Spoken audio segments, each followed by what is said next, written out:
Testing tayo ng brownout. Yo.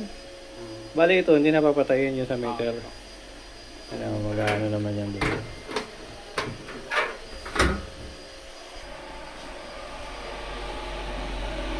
Ayan. Ayan sir, nag-orange na siya. Pag nag-orange, ibig sabihin off-grid na yan. Dito na siya kumukuha.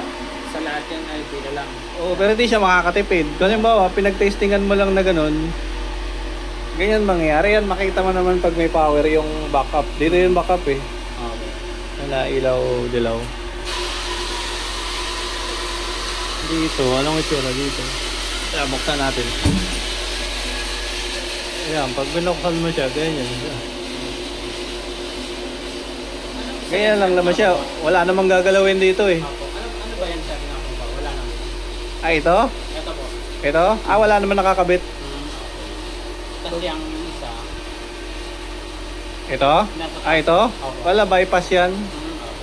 Hindi, naka-off lang talaga yan. Dito, wala namang gagalawin. Pag nakababa siya, pag kinapa mo, nakababa. Na ano eh.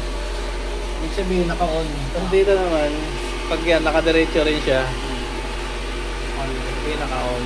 Ano naman yan siya, may sulat dito sa baba. Opo.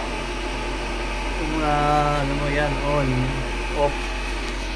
Ayan, pagbalik natin. Ayan, babalik natin na. Testing lang naman to.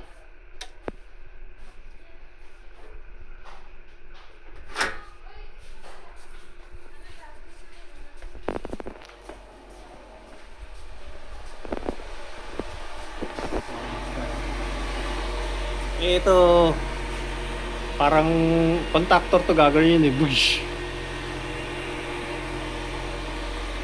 Tuloy-tuloy pa rin naman meron. Back upload kasi yan eh. Okay. Pero hindi pa siya nakaka-upload yan. Pwede rin magkabit dito yung non-back upload. Kaso pag walang power, pag nag-brown out, wala rin siya yung dito. Hey! Try natin bumalik.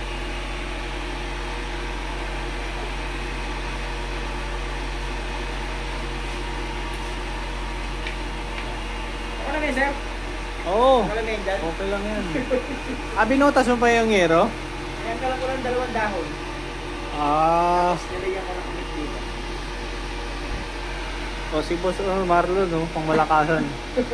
Tutulungan ako yan sa industrial. Pero ba yun? Sabihan mo ko mga bilis after.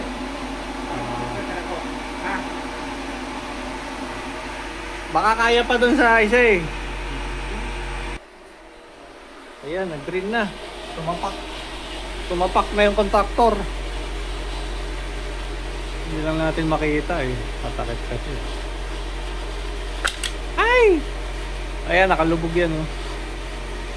Ito sir oh. Ayan, nakalubog yan. Hindi lang, may takip lang kasi eh. Balik na lang natin. Okay.